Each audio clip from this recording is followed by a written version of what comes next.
Maria, Ilocos Sur. Gagala ko kayo ngayon, no, para makita natin kung ano ang meron dito sa Pinsan Falls. Yun nga guys, nag-stop kami rito para bayaran yung environmental fee, 20 pesos each. Sa mga adult lang, pero sa bata libre. Then, meron din bayad yung parking fee naman, 20 pesos. Yun nga guys, at last nakita na namin ang Pinsan Falls. Ayun! Konting lakad pa, actually maraming lakad pa, at narating na rin namin sa wakas. So, ayun. Maglalakad pa rin kami papunta doon. Guys, oh. Ang ganda. Diba? Ang ganda. Itim na naman tayo, nak. Di na pumuti ang balat natin kakagala. So, ayun na yung falls. Lakad pa ng konti. No, pwede rin sumakay ng balsa. Ayun na.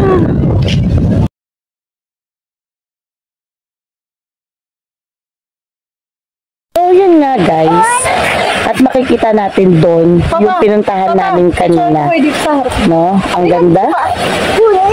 Yun nga lang kasi may bayad yung pagsakay ng balsa. So, syempre, magtitipid tayo. Doon lang tayo sa pang-budget meal lang. Ayun nga, nakakapagod guys. Wow, ang ganda. Kakapagod, maglakad. Ang layo! Ang falls parang love. Sa una, mababaw lang, pero hindi mo alam lumalalim na pala. Boom! Panis. Akyat na naman doon. Paakyat.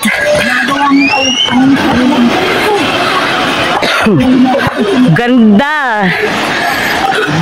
So, bago natin marating yon, kailangan muna nating paghirapan. Ganda! Grabe, ang ganda guys. Ayun o. Asing dun talaga nanggagaling sa taas. Ang ganda. Yun nga lang, bago ka makarating, kailangan mo munang lakarin to. Pero ang kagandahan dito guys is meron ng provided na hagdanan. As in, ginawa na nila na merong hagdan para sa mga turista.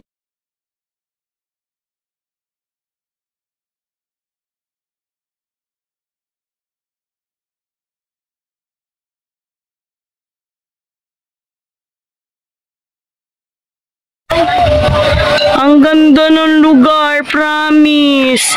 Sulit. Sulit ang pagod. Yun nga lang, akit ulit. Wala po bang elevator or zip line? Naalala kong pag-akit namin sa bundok. Grabe, ang ganda. Nakakatakot na rito kasi bato na. Batuhan na siya, wala na siya hagdan-hagdan. Ayun nga guys, so makikita natin dito. Ito na yung taas ng Pinsan Falls. Ayan. So sa taas talaga may agos. May makikita talaga mga tubig-tubig. Ayun. So doon nanggagaling pala yung tubig. Simula doon sa taas, papunta doon sa baba. Pero may mga bukal guys dito sa taas. Ayan o.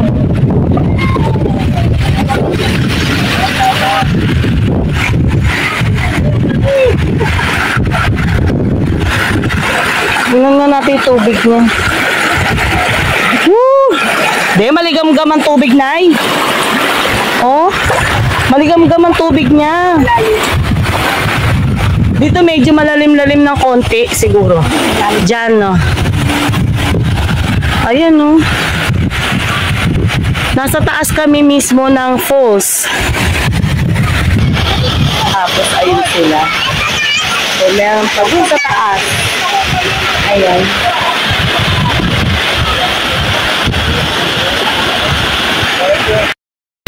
Andito na kami sa tuktok ng Pinsal Falls.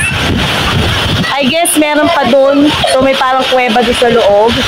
No? Hi CJ! CJ! Hello! Ang anak ko maitim na sa kakalakad kakaswimming. Ayun sina Edmond, si Gerald, si Elmer, si Lenlen, si TL Pot. Then si Mother.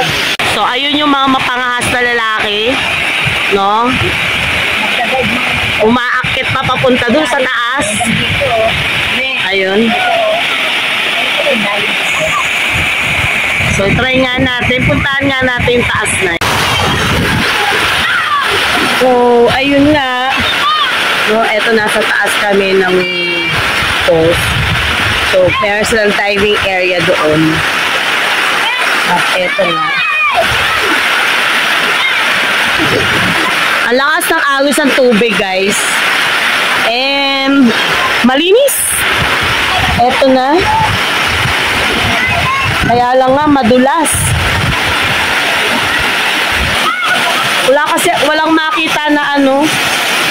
Ayun pa oh.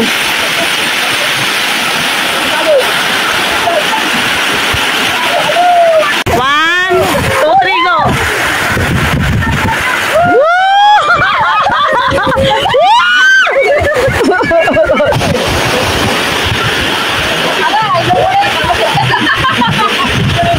One, two. Ayan, sige, go.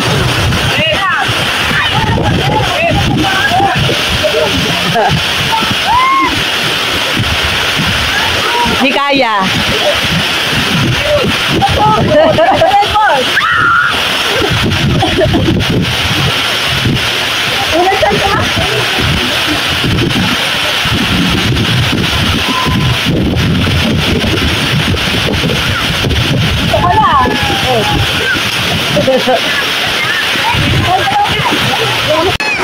Ay, meron pa rin pala dito.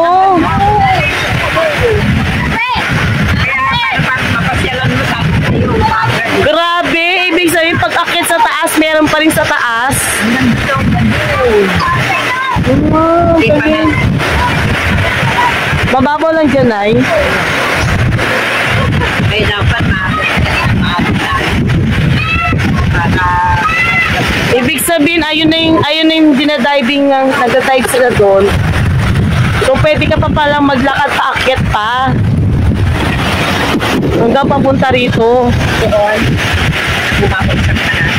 So, meron pa rin pala doon sa dulo.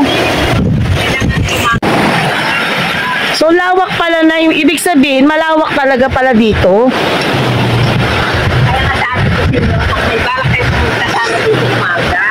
Maaga, kasi hanggang doon pa pala siya. Ibig, ano yan, Nay? Parang ilog ang ano? Talagang galing sa buhay.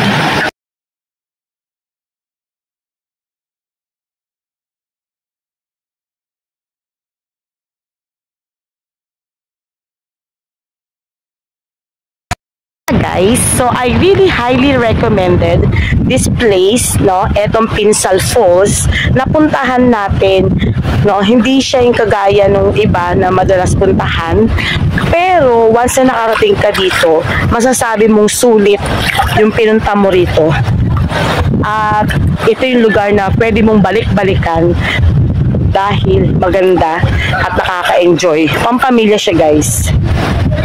So, see ya!